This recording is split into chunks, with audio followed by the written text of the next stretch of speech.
Welcome to Divine Feminine Rising with Mesdeline. I'm Mesdeline, and my intention with this podcast is to entertain, educate, and illuminate as I share the power and magic of the Divine Feminine. Thank you so much for being here. I'm grateful for your time and attention. In this episode, I wanted to talk about equality. I think the women's movement was great, but it partly missed the mark. Women are equal to men, but we're not the same as men. I once said this to a feminist friend, and she flipped out. This was back in the early 80s. Of course we're the same as men, she insisted. I tried to explain what I meant, but she didn't want to hear it. All she heard was I was saying that women weren't the same as men. In her mind, I was wrong, and she was shocked that I didn't agree with her. She thought I was an enlightened one, right? So I know that if you're listening to my podcast, you probably get it, that men and women are equal, but not the same. But back in the 70s, probably the 60s starting, and the 80s, a lot of women thought like my friend did. So the women's rights movement was all about competing with men. It was about proving that women could do anything men could do. Women started pumping weights to prove they were as strong as men. They started wearing suit jackets and ties and carrying briefcases. And so businesswomen were emulating businessmen, not just in how they dressed, but how they acted in board meetings and so forth. And the list goes on. But when I say that men and women are equal, I mean that women are no better or worse than men, no higher or lower, and that we should all be treated the same, have the same rights, and have the same opportunities. Women should get paid the same for the same jobs. We should be able to work in any profession we want and buy our own homes, etc. But I'd like to see us reach that by using our own divinely feminine power, not by trying to be like men. I was alive and well in the 70s when women couldn't have their own credit card, couldn't buy their own home, couldn't deny their husband's sex, couldn't serve in the military except for being nurses and support staff, and could be fired from a job for being pregnant. They were also paid less for doing the same job as a man was doing. When I was a child, I was considered my father's property. And then when I got married, I was considered my husband's property. So we've really come a long way in the world as women, but we still, I feel, have a long way to go. The ERA, which means Equal Rights Amendment, was a constitutional amendment that was first proposed in 1923. Its purpose was to eliminate sexual discrimination and to guarantee equal legal rights for all Americans, regardless of sex. That's over 100 years ago, people. It didn't pass then, and it still hasn't passed. Now, I have to say that for some reason I thought it had. I'm not into politics. I don't follow that kind of thing, but I've heard of the ERA most of my life, and I thought that it was part of the Constitution. It is not. In the 70s, it was reintroduced and approved by Congress and the Senate, but then it's sent to the states for ratification. And the requirement was that at least 38 states ratified it before it could become a constitutional amendment. So that didn't happen. And to this day, we still have no constitutional amendment giving women equal rights to men. Unbelievable. You can look up which states didn't ratify. It's mostly the South, a bit of the Midwest, Arizona, and Utah. And to be perfectly honest, it horrifies me that not only do women not have equal rights to men, but we've recently lost some of the rights we fought so hard for during the women's movement during the 60s and 70s. Apparently, women can now they can have credit cards, they can buy their own homes, they can accuse their husbands of rape in most states. but we no longer have rights over our own bodies in a lot of states. And I think this last sentence is another whole episode. But anyway, when I was a kid, women weren't allowed to do certain jobs. Women were teachers, they were waitresses and stewardesses and nurses and maybe a few other things. And that was it. We do have more rights in the workforce now, but that really goes both ways. I don't think most people think about it that way. But when I was a kid, I only saw one male teacher, my 6th grade teacher, who was amazing. I never met a male nurse or a restaurant server or an airline steward. There was no such thing. And now men do jobs that used to be viewed as women-only jobs, and women can do jobs that were once for men only. So you can see it went both ways, and I think that's very cool. But I think people just think that, well, now women can be in any field, and they forget, oh, that men can too now. And so I think that both male and female have made some progress in different ways.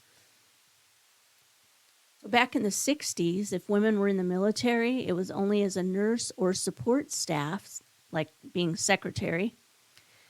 And my friend, who's a veteran from the 60s, one day we were talking about makeup for some reason, and she said, I've never worn makeup except for when I was in the military.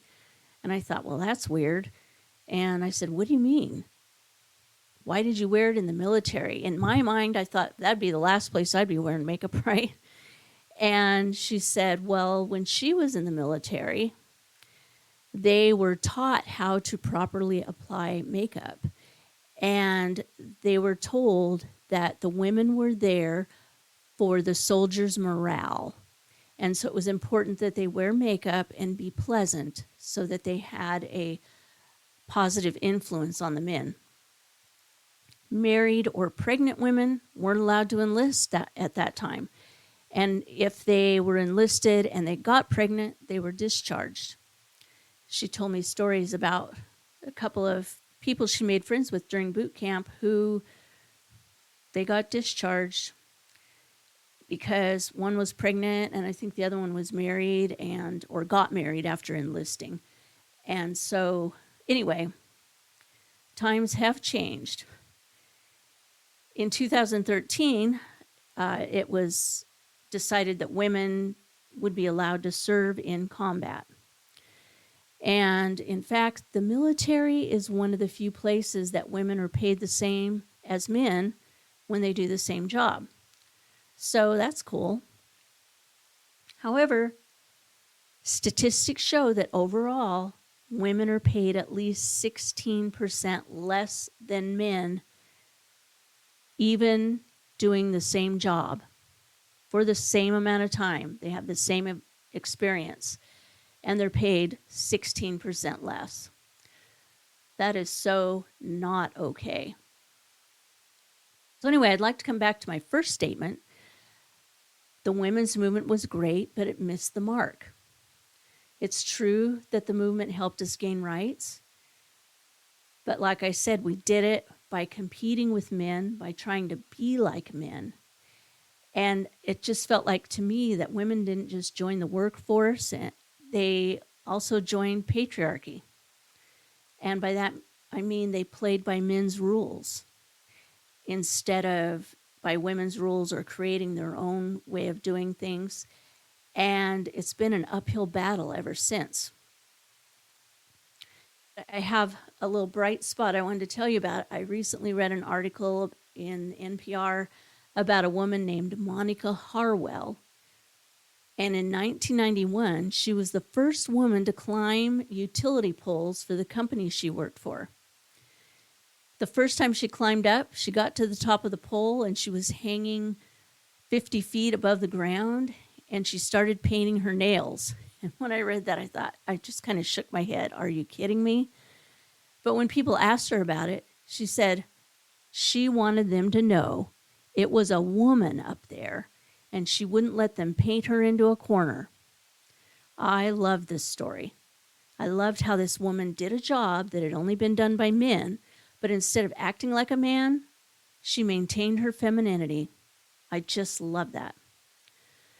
So when I say women are equal but not the same, there's the obvious things that women, like for instance, women can grow new humans inside of their bodies, and they can feed those tiny humans with their own bodies.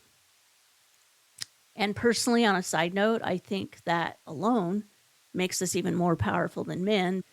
And if all the women in the world except one died, the human race would die. If all the men in the world died except one, the human race would continue. Anyway, I digress. Sorry. What I'd like to see is for women to take it to the next level and be strong in our femininity instead of working hard to be masculine in order to do certain jobs or gain certain rights. And it's true that our skeletal and muscular structures aren't innately as strong as men, but that's just the physical aspects of ourselves. So what I'm talking about is our intellectual and emotional aspects. And I'll give you an example from my own life.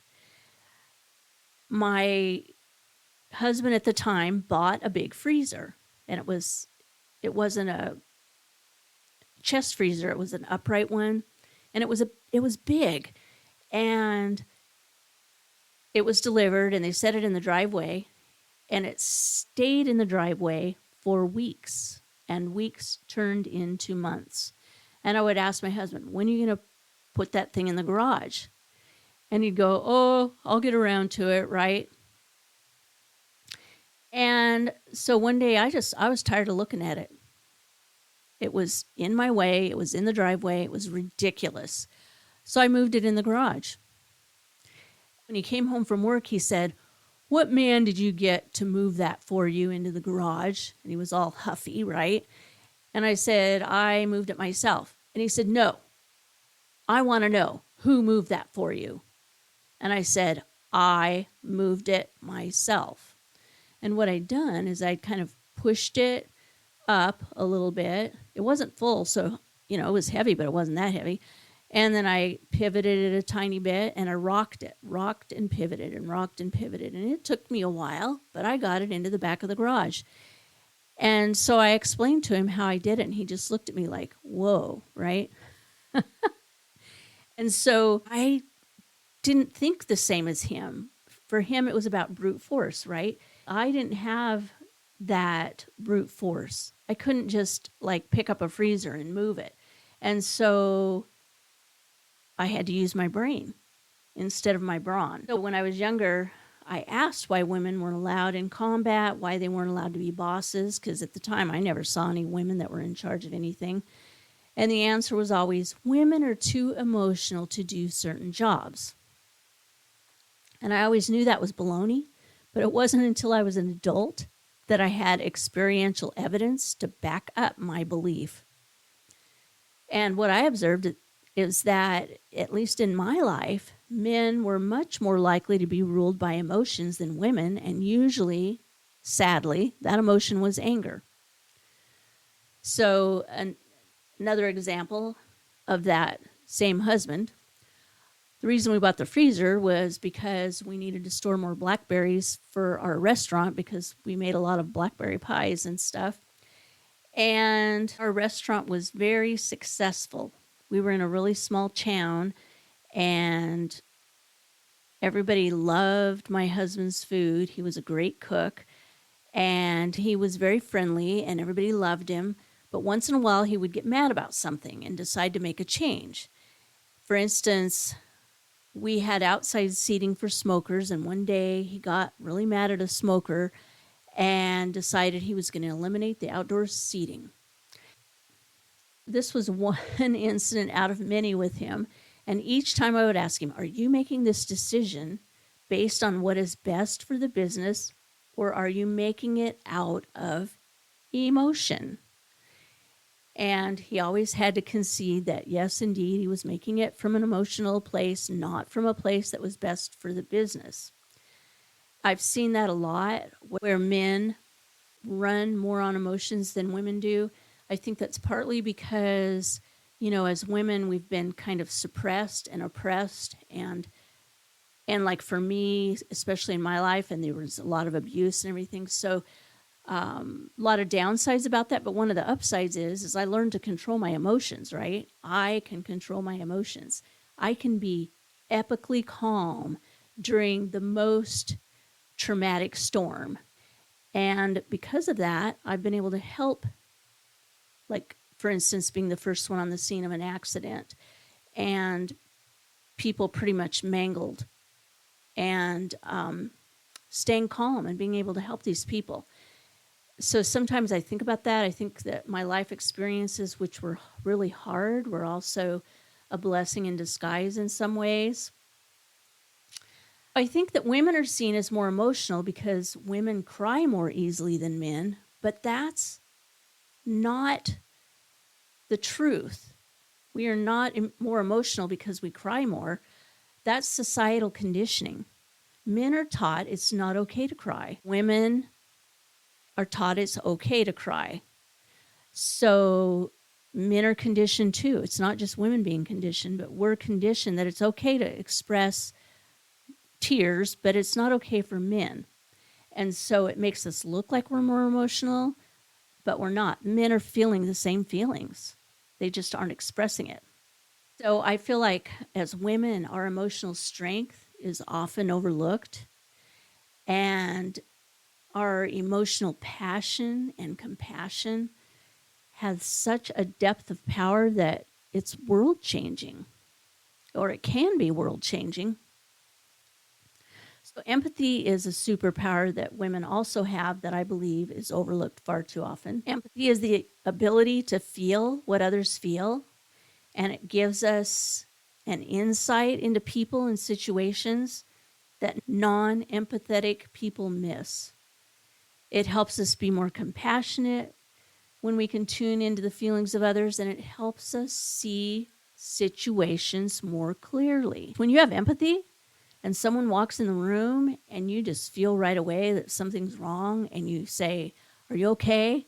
"Yeah, I'm fine." Or, "Is something wrong?" "No, nothing's wrong." Well, when you have empathy, you know that something is wrong. So it's really hard to lie to someone who has empathy, because empathetic people can feel what's real.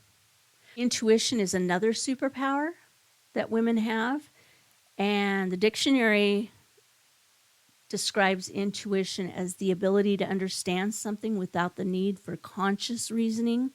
And I like that description, and I feel that it's true. But another way I say it is that intuition is an inner knowing, or even an inner voice or inner guidance.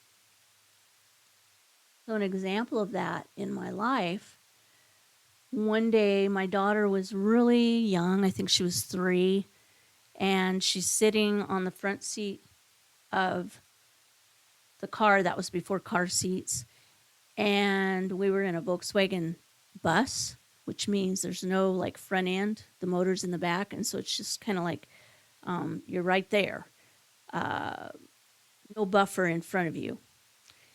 And we were driving home one night, and we lived out in the country, and I was going around the curve, and I just had this instinct, this inner knowing, that intuition to stop. I just felt like I had to stop right now. And I stopped in the middle of the road, and I thought, why am I stopping? Why do I feel like I have to stop? And around the corner, this car came, and it was probably going 80 miles an hour, and it missed me by an inch because it came into my lane as it came around the curve. And we would have been in a head-on collision, and we would not have survived because there was just no way we could have survived. And so that is an example of intuition. Of course, I always counsel people, listen to your intuition, and it doesn't always make sense to the conscious mind. It really doesn't. I mean, that did not make sense. It's late at night. Stop now in the middle of the road. Crazy. To me, that felt crazy, but it was so compelling, I stopped. And so it doesn't always make sense to the conscious mind. It's a different type of truth. And I think of it as a divine truth. So then once you listen to your intuition, I mean, I got the message, stop. But then you have to decide whether or not you want to follow your guidance. Any guidance that you receive. It's still your decision whether or not to follow it. Thank goodness I followed that, right? And so I always counsel people to pay attention, because then you get to know, you get more in sync with your intuition and your inner knowing. And then as you listen, it becomes more validated. So I'll tell you what, just that one incident, which happened, over 40 years ago, really helped me understand what intuition was and how important it was for me to listen to it. Another feminine attribute that is really underrated is gentleness. I believe gentleness can be as strong or stronger than aggression. I've seen it in my own life, where people can be screaming in my face and I just stay in my gentle compassion and loving expression, and they are just diffused. If I responded with aggression, then it would just be like pouring gasoline on a fire, right? But I respond with gentle compassion and love, and not only are they diffused, but they feel seen and heard.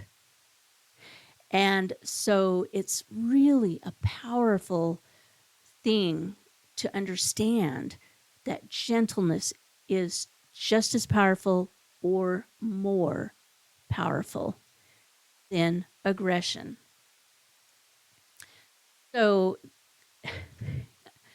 can't help but chuckle, because there's even an Aesop's fable about this. And Aesop dude, he was a slave, and they let him free because he told such great stories. At least that's the myth around him, right? And he lived 2,500 years ago. So these stories have been passed down, and they're kids' stories pretty much.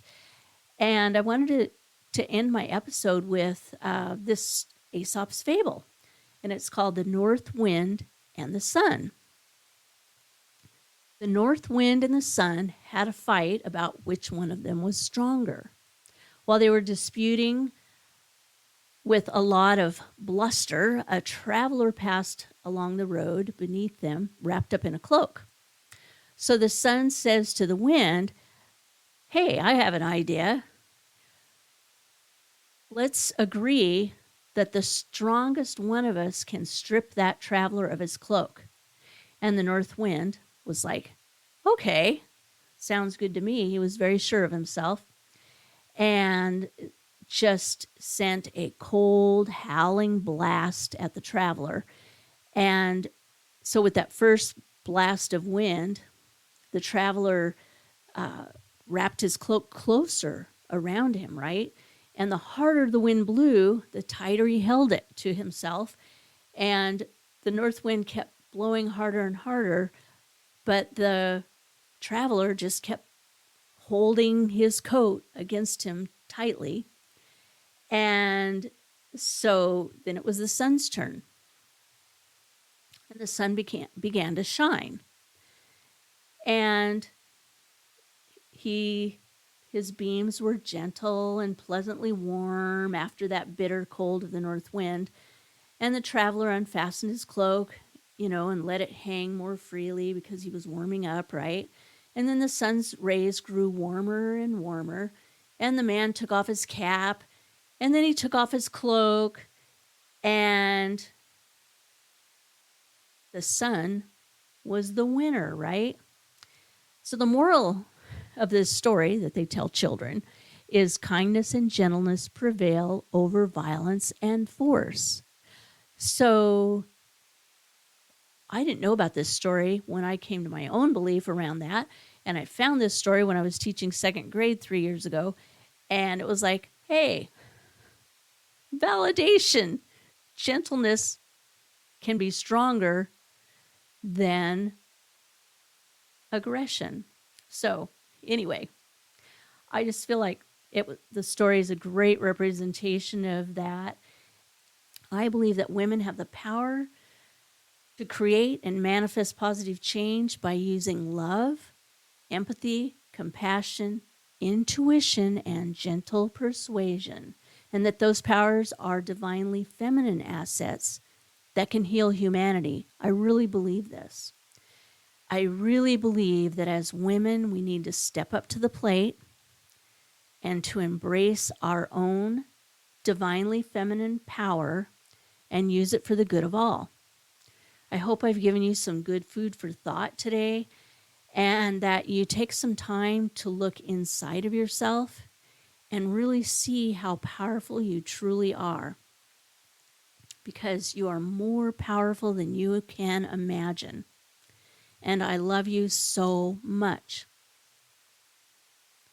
I want to thank you for joining me today. My mission is to help bring back the balance of the divine feminine to spirituality. Please share my podcast with anyone who might be interested in the divine feminine and personal empowerment. And if you'd like to connect with me further, feel free to reach out. You can find me at Mesdeline.com, Divine Feminine Rising with Mesdeline.com, Mesdeline Bliss, or Mesdeline on Facebook, TikTok, and Instagram. And also, please join my mailing list if you'd like to receive my newsletter, which I haven't actually started, but I will soon. Allow the light of your love to shine. Be the change. Lead the way.